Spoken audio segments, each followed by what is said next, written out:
સુરતની કાપોદ્રા પોલીસની મોટી કાર્યવાહી। ગેરકાયદેસર ગેસ રિફિલિંગ કરતા 13 જેટલા દુકાનદારોને ઝડપી પાડી વધુ કાર્યવાહી હાથ ધરી છે। સુરતના કાપોદ્રામાં ગેરકાયદેસર ગેસ રિફિલિંગ કરતા 13 જેટલા દુકાનદારોને ઝડપી પાડી વધુ કાર્યવાહી હાથ ધરી છે। ઇલેક્ટ્રોનિક એન્ડ ગેસ સર્વિસની આડમાં ગેરકાયદેસર ગેસ રિફિલિંગનું કૌભાંડ ચાલતું હોવાની બાતમી પોલીસને મળી હતી અને તેને આધારે કાર્યવાહી કરતા સમગ્ર કૌભાંડ બહાર આવ્યું હતું। અલગ અલગ કંપનીના ગેસ રિફિલિંગ સિલિન્ડર, ખાલી સિલિન્ડર, ગેસ રિફિલિંગ મશીન સહિત 45થી વધુ ગેસના બોટલ પોલીસે જપ્ત કર્યા છે।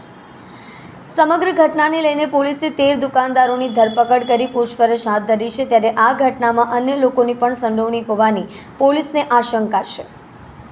ગેસ રિફિલિંગ કરી બોટલ કોને આપતા હતા તેની પણ પોલીસ શોધખોળ કરી રહી છે। સમગ્ર ઘટનાને લઈને પુરવઠા વિભાગને પણ જાણ કરાઈ છે।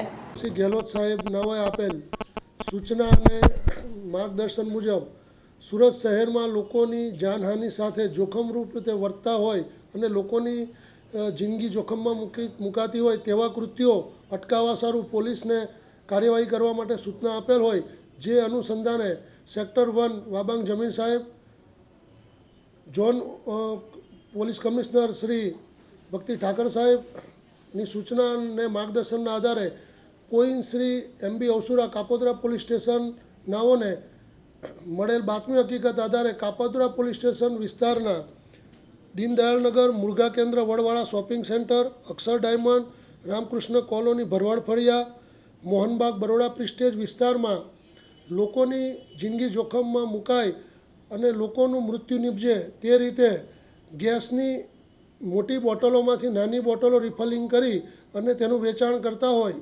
તેવી અલગ અલગ 13 જગ્યાઓ ઉપર કાપોદ્રા પોલીસ સ્ટેશનના પોલીસ ઇન્સ્પેક્ટર શ્રી તથા ડિસ્ટાફ PSI શ્રી પંડ્યા તથા તેઓના સ્ટાફ દ્વારા ગઈકાલ તારીખ 24/4/2024ના રોજ કાર્યવાહી કરી અલગ અલગ કુલ 13 ગુનાઓ રજીસ્ટર કરવામાં આવેલ છે અને આ ગુનાના કામે કુલ મોટી બોટલ 41 તથા રિફિલિંગ કરવાના સાધનો તથા અન્ય ચીજવસ્તુઓ તપાસના કામે કબજે લેવામાં આવેલ છે।